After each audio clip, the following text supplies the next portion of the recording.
Dinâmica do consumo da água e a evolução nos últimos 100 anos.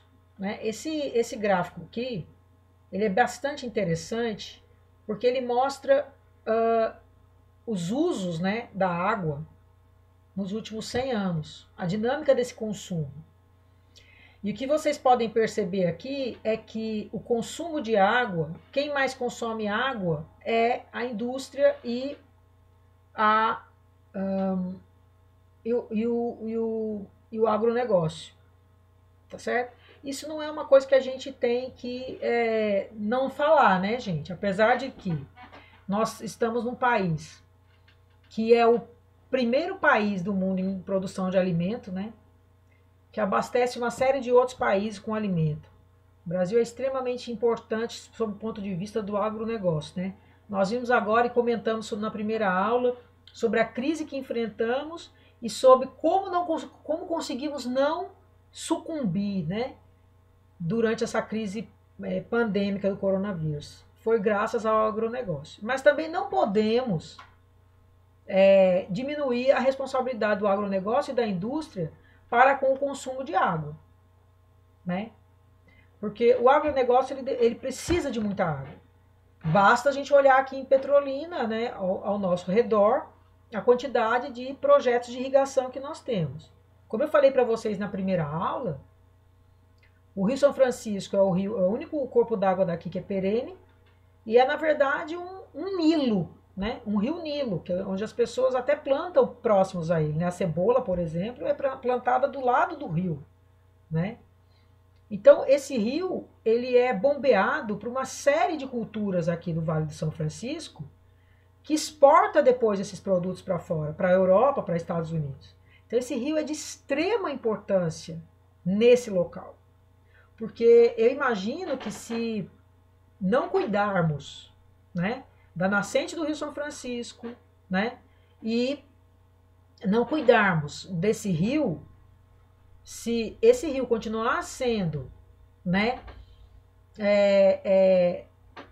recebendo areia, né, que a gente chama de assoreamento do rio, nós podemos chegar a um determinado momento em que não teremos esse rio nessa região. E aí essa nação que vive aqui, né, essa população dependente do rio, terá que se mudar daqui, como já aconteceu isso na história da humanidade em outros locais. Por isso o Rio São Francisco é tão importante e por isso ele precisa ser ter mais respeito, mais tratamento, né, para que a gente possa não fazer com que ele desapareça. Né? Ele já mudou muito do que era antigamente. Quando você conversa com uma pessoa mais velha, que já viveu aqui mais tempo, ela conta como era e conta como é. Né? É porque a gente não tem dimensão da importância do rio. Mas se você conversar com qualquer pessoa que depende de culturas, depende da sua vida, né, para vender essas culturas, ele vai dizer que realmente se preocupa com a qualidade do rio. Né, em grande quantidade de preocupação, tá certo? Então nós, apesar da importância, nós não podemos deixar de falar que o agronegócio é um dos que mais utiliza a água no mundo, né? Nós vamos falar mais para frente do Mar de Aral, que foi graças ao agronegócio que esse Mar de Aral, que é chamado de mar, porque tem água salobra, tem água salgada, desculpa, não é nem salobra, é totalmente salgada, desapareceu. Ele simplesmente desapareceu, foi por conta de uma cultura de algodão, né? Ele desapareceu. Então, isso acontece, já aconteceu, e remediar é muito caro, né? Eu vou falar um pouquinho mais para frente sobre isso, tá certo? E a deteriorização da qualidade da água versus a taxa de urbanização. Claro, né? Quanto mais urbanizado, maior a demanda por água, né? E mais deteriorada essa água será. Isso se a gente não tiver o tratamento adequado. Porque se tivéssemos o tratamento adequado, sim, conseguiríamos diminuir esse impacto, né? bastava que a gente pudesse, por exemplo, reutilizar a água, tratar a água, mas para isso precisamos de tecnologia e precisamos de recurso. O consumo de água no mundo, né? O consumo humano de água no mundo. Se vocês perceberem aqui, essa figura, ela mostra a média ideal, segundo a OMS, tá? Que é de 58 litros. Veja, por exemplo, os países que estão representados aqui: canadenses, né? Norte-americano, japonês, europeu, brasileiro e África do Sul, né? Não, África do Sul não. Africano da região subsaariana, tá? Que é a região mais pobre, tá certo? Então, veja a quantidade média consumida diariamente de água. Então, o canadense consome até 600 litros, enquanto que o norte-americano 350 litros diariamente. O japonês 350 litros, o europeu 200 litros, o brasileiro 187 litros e o africano até 20 litros. Então você vê que os países mais pobres consomem menos água, né? Mais populoso, menos água. Isso significa o quê? Que as pessoas não têm acesso à água, né? Porque eles consomem menos, não porque eles têm consciência de que devem economizar a água, né? Mas porque eles não têm acesso à água, certo? Diferentemente de um canadense, por exemplo, que usa 600 litros de água diárias, né? É muito, é muito. 600 litros é realmente muito. Então eles têm acesso. E aqui, gente, é água tratada, tá? Aqui é água tratada, ok? Então os países mais ricos usam mais água, né? E os países mais pobres usam menos água. No caso da Europa, não é porque ela é pobre, né? O europeu é porque, primeiro, educação, e segundo, porque eles não têm também, né? Se você comparar com aquela figura anterior que eu mostrei, vocês vão ver que eles têm uma quantidade de água pequena, né? Pouca água disponível, né? Então, por isso que eles usam menos água. E porque existe também o fator educação, né? Como aqui no Japão, por exemplo, né? Agora, a gente também não pode esquecer o tamanho dessas populações, né, gente? O Brasil, se eu comparar o Brasil com o Japão, né? O Japão é uma ilha, é pequeno, né? E o Brasil é um país muito grande, né? E a África muito maior ainda, certo? Então, também a gente tem que fazer essas considerações. Nesse outro gráfico aqui, está mostrando o consumo de água no mundo por quilômetro cúbico, né? E com o passar do tempo, dos anos. Veja o que o gráfico faz aqui, né? Ele mostra que vem aumentando, né? O consumo de água por quilômetro cúbico, né? Você vê aqui em 1900 quanto se usava de água e veja aqui em 2025 quanto se usa de água e o tanto que aumentou, né? 1,1 bilhão de pessoas vivem sem acesso fácil à água. Ainda temos isso, né? Apesar da gente não entender como isso é possível, né? Em pleno século XXI, sim, nós temos muitas pessoas ainda com dificuldade de acesso à água, inclusive no próprio Brasil. Inclusive durante a pandemia a gente conseguiu ver isso, né? Muitas pessoas que vivem em condições precárias nas grandes capitais sem acesso à água, né? E elas precisavam de água para higienizar as mãos, as roupas durante a pandemia e não tinham nem água nem sabão, certo?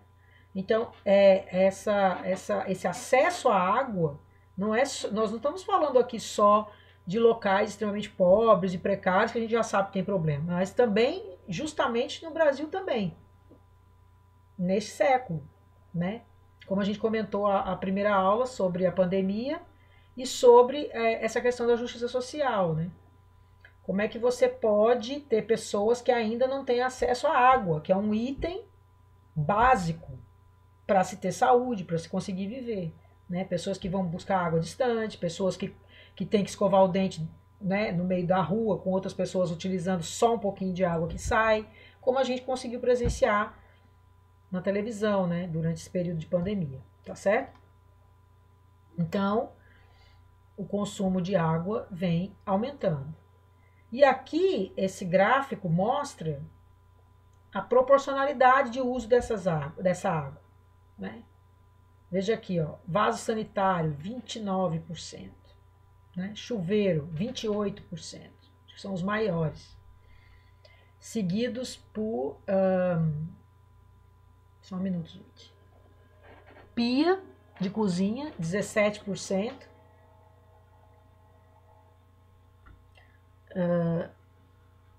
lavatório, né, 6%, tanque de roupa, né, 6%, não, aqui tá falando tanque, 6%, e fala máquina de lavar, no tanque para lavar na mão, 6%, máquina de lavar roupas, 5%, e máquina de lavar louças, 9%. Veja o vaso sanitário, gente, 29% e o chuveiro também. Esse gráfico mostra, assim, dá uma certa reflexão na gente, né? O que mais a gente gasta de água, aquele negócio da nossa pegada ecológica, né? Da gente fazer a conta daquela pegada ecológica, de tanto que eu contribuo com a minha pegada ecológica, né? Quanto eu estou deixando de contribuir com as gerações futuras. Então, economizar, né? Principalmente desses dois quesitos, que é o vaso sanitário e o chuveiro, tá certo? E aqui nesse outro gráfico, mostra aqui as principais áreas, o tanto que consomem, né? Então, de baixo para cima, né, que é o ano de 2030, que está perto, né? Aqui é 2017, que já passou, tá certo? E aqui, como esse gráfico é de 2017, então ele fez até 2017, depois ele fez uma projeção, mas nós já estamos dentro dessa projeção, porque nós já estamos em 2020, então nós já estamos dentro dessa projeção, tá? Então vocês percebam aqui o quanto de água vem, de consumo de água vem aumentando, certo? Então, a mineração utiliza água, é o nível mais menor. A rural também, né? Para uso animal, 219. Para termoelétrica, 94. A indústria, 305. Urbano, 553. E irrigação, como eu falei para vocês sobre o agronegócio, né? 1.313. Certo? E a projeção é de que isso vá continuar aumentando, tá certo? Então essas são as áreas que mais usam água, né? E o grande problema é, com exceção desses daqui, com exceção da termoelétrica, que ela só usa para refrigerar e devolve, então não tem tanto impacto, né? Mineração, o rural, o uso animal, a indústria, o urbano e a irrigação, eles utilizam essa água, que precisa ser de boa qualidade, porque eu não vou poder dar água para o animal de má qualidade, poluída, não posso fazer isso, senão o animal vai ficar doente, né? E eu não vou conseguir comercializar, né? Ou então eu vou passar essa doença para as pessoas. Então eles usam essa água de boa qualidade e devolvem essa água sem tratar, que é o que eu falei para vocês anteriormente, né? Daqui, a única que eu digo que não tem esse impacto tão grande é a termoelétrica, porque ela só utiliza para refrigerar, né? E depois ela volta novamente. Esse gráfico aqui mostra a escassez de água pelo mundo, né? Tem os países, aqui é o mapa mundi, né? Tá mostrando aqui esses pretinhos aqui, né? Esses quadradinhos, esses retângulos pretos mostram a disponibilidade de água nos meses mais secos, num raio de 100 quilômetros, em litros por dia por habitante, né? Litros por dia por habitante. Esse losango aqui, né? Nessa cor terrosa é água poluída, o vermelho é muito poluída E com relação à distribuição de água, o azul clarinho é ruim e o azul escuro muito ruim. Se vocês perceberem, né, a América do Norte, eu tenho uma água poluída, mas a distribuição não é ruim, né? A Argentina, água também poluída, porém, Buenos Aires, eu estou falando da capital, né? Mas também a água ruim. Ruim, mas não muito ruim. Quando eu venho para o Brasil, veja aqui a condição de São Paulo e Rio, né? Eles pegaram as capitais, tá certo? São Paulo e Rio eu vou ter água poluída e muito ruim. Inclusive no Rio de Janeiro, vocês viram uma polêmica que surgiu agora, recentemente, né, um pouco antes da pandemia, que a água no Rio de Janeiro estava com gosto de terra, né? Então foi uma polêmica, né? Estampou aí jornais, redes sociais, as pessoas reclamando disso, né? Então as grandes capitais com água de péssima qualidade, né? Extremamente populosas e água sem tratar. Depois a gente vai aqui para a África, né? Egito, certo? O leste europeu, China, Índia, né? Olha só a Índia, água muito poluída e muito ruim, né? Aqui no Egito, água poluída e muito ruim, né? E Irã, né? Os piores são esses que estão aqui, né? Ó. Na Índia, né? Paquistão, na China, né? Na China, Xangai, poluída e muito ruim, né? Coreia do Sul, poluída e não tão ruim, né? Somente ruim, não tão ruim na Coreia do Sul, né? Filipinas, poluída e muito ruim, né? Na Indonésia, em Jacarta, né? Poluída e muito ruim. E a quantidade que se é utilizada, né? A disponibilidade dessa água nos meses mais secos. Veja que a gente ainda tem uma quantidade de água razoável se comparada a outros locais, né? Como esses locais aqui na Índia, né? Na Nova Delhi, aqui na Índia, Calcutá, né? Paquistão. Não, Paquistão até tem 100, tá? Como a gente, em disponibilidade, né? Porque uma coisa, gente, é disponibilidade. Outra coisa é a qualidade. E outra coisa é a distribuição dessa água. Se a distribuição é ruim ou muito ruim, né? E se essa água é poluída ou não poluída. Porque a distribuição da água depende de uma série de fatores, né? Então, se eu tenho água, porém essa água não é de qualidade e ela não chega até a maioria das pessoas, então a distribuição é ruim e a qualidade também. E aí é um caos, né? Que são esses países que têm grandes populações e têm poucos recursos, né? E aí você pode citar a Índia e a África, né? Esses gráficos aqui eu nem tirei, apesar de ele dizer que em 2020 a Terra terá 500 cidades com mais de 1 milhão de habitantes e 33 megacidades com mais de 8 milhões de habitantes, porque a gente passou isso já, né?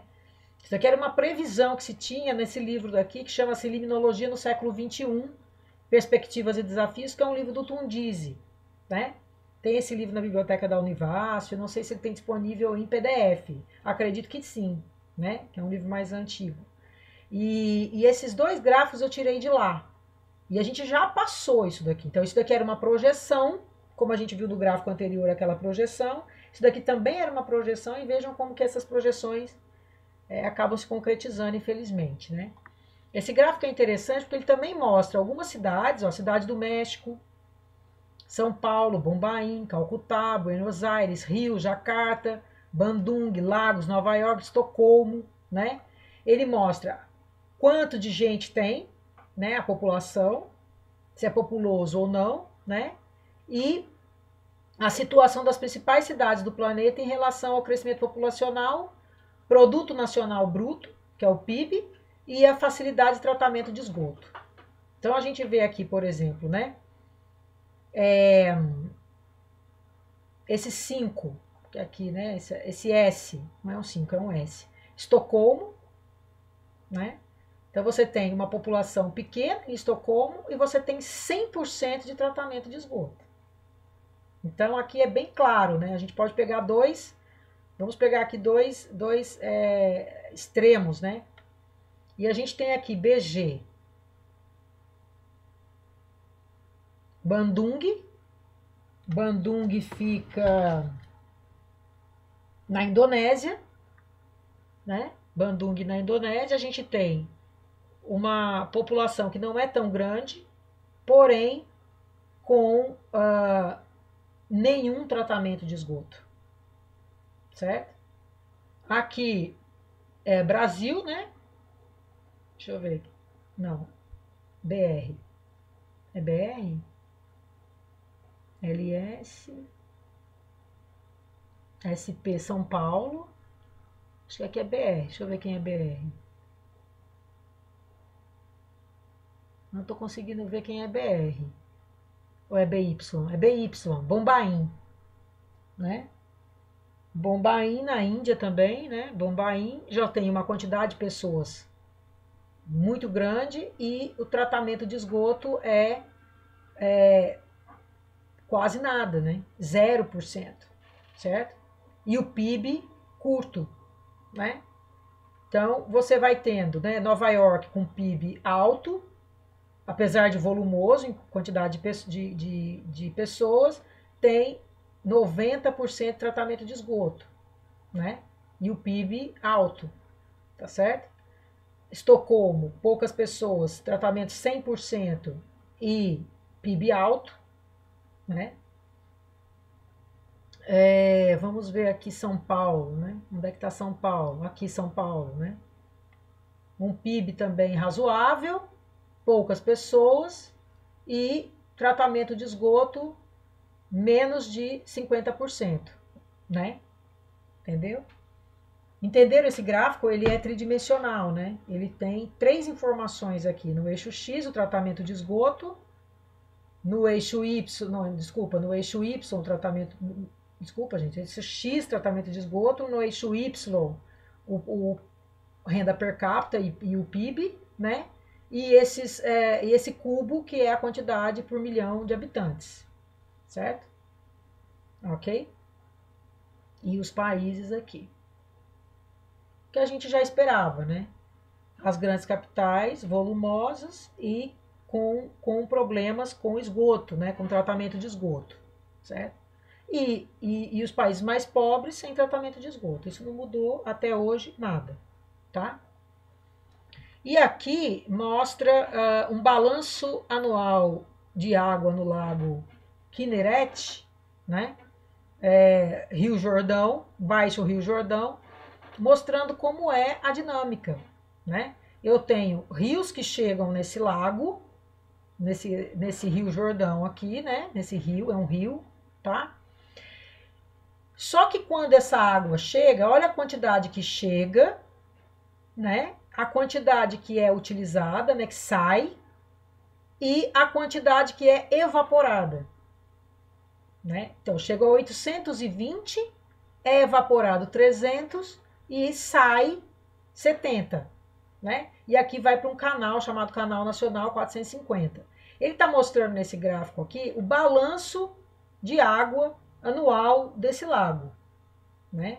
Desse lago aqui, né? Tá certo?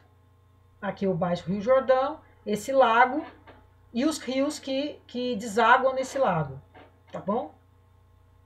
Então, vejam que uma coisa interessante que mostra aqui é o quanto é evaporado. Por quê? Por que isso interfere? Interfere, claro. Vocês sabem, por exemplo, que quando você tem um espelho d'água muito grande, você tem uma grande evaporação, né? E essa evaporação, ela pode contribuir para chuva, contribuir para o ciclo hidrológico.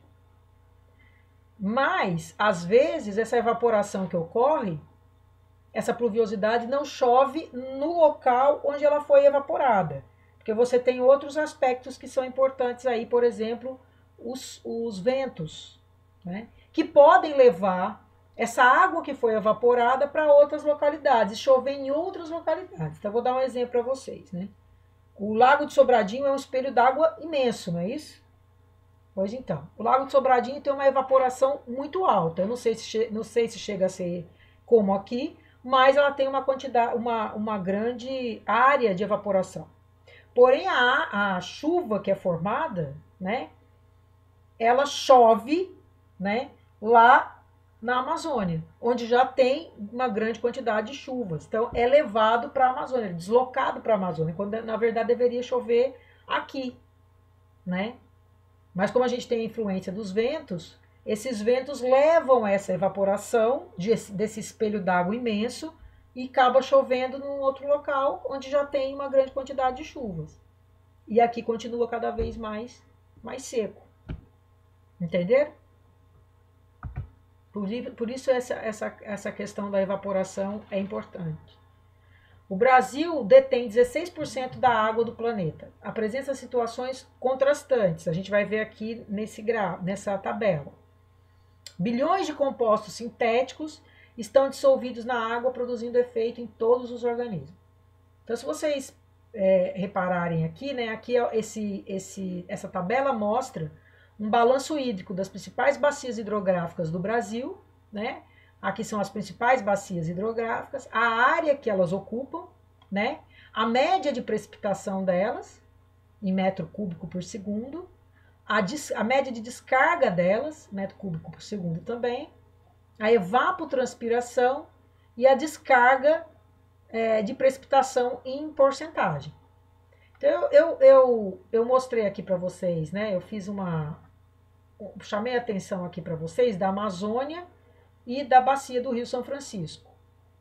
Vejam que a Amazônia, a área é imensa, né? 6.112.000 de quilômetros quadrados, né? Enquanto que no São Francisco são 634.000 quilômetros quadrados. Veja quanto quanto chove na bacia amazônica, né? A média de precipitação na bacia amazônica, 493.191 metros cúbicos por segundo. E veja quanto chove na bacia do Rio São Francisco, 19.829. É muita diferença, né, gente? É muita diferença. E a média de descarga, né? Enquanto eu tenho aqui na Amazônia 202.000 metros cúbicos por segundo de média de descarga, eu tenho no São Francisco 3.040 apenas, né? Olha a evapotranspiração. E aí entra naquela discussão que a gente teve na primeira aula em relação à caatinga, né? 291.491 metros cúbicos por segundo de evapotranspiração, né? E contra 16.789. Mas aqui também tem um aspecto da própria mata em si, né? Enquanto a caatinga aqui no São Francisco, por exemplo, na região semiárida, porque a bacia do Rio São Francisco ela atravessa várias outras regiões, né? Não é só o semiárido, ela vem desde de Minas Gerais, né? Por isso que é a bacia da integração nacional, que integra várias regiões, mas a gente pode considerar o fato da caatinga, por exemplo, perder suas folhas, né?